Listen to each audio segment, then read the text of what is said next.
रोपा लगाई संग संग खेत माज, बरसे पानी महके धरती के राज। तोर संग रही वो जन्म हर साथी, माया के बंधन नहीं टूटे कभू राती। रोपा लगावत तोर मुस्कान ल देखा, भिंज चुनरिया मागे सपना मोर लेखम। धान के बाली जैसन लहराए तोर चाल, तोर बिना लागे सोना मोर गाँव गली खार।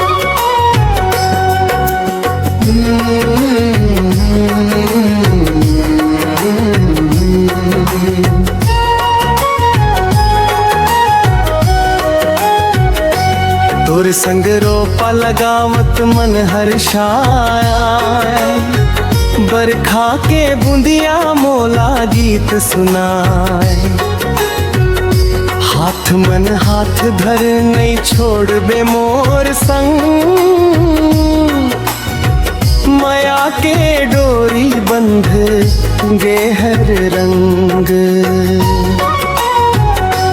रोपा लगाई संग संग खेत माज, बरसे पानी महके धरती के राज। तोर मोर जोड़ी ला देखे सारा गाँव,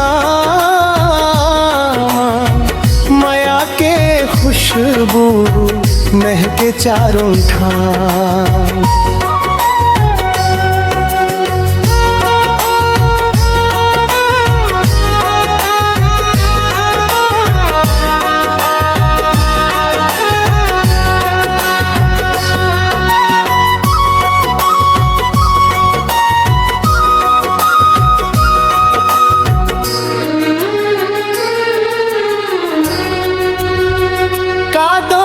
चलत चलत हंस देख जब, थकान सब भागे भर जाते मन तब।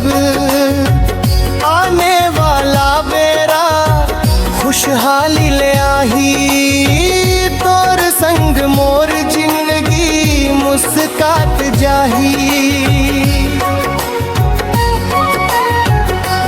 रोपा के संग संग सपना बोवत हाँ, तोर मैं आला दिल मन संजोवत हन्ना।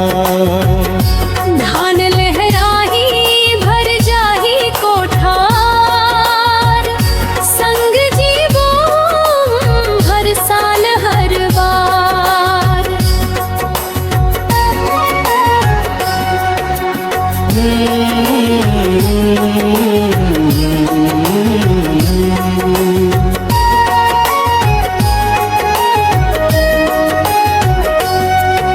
सावन के बहार हरियर हरियर खेत, माया के कहानी लिख दे ये रेत।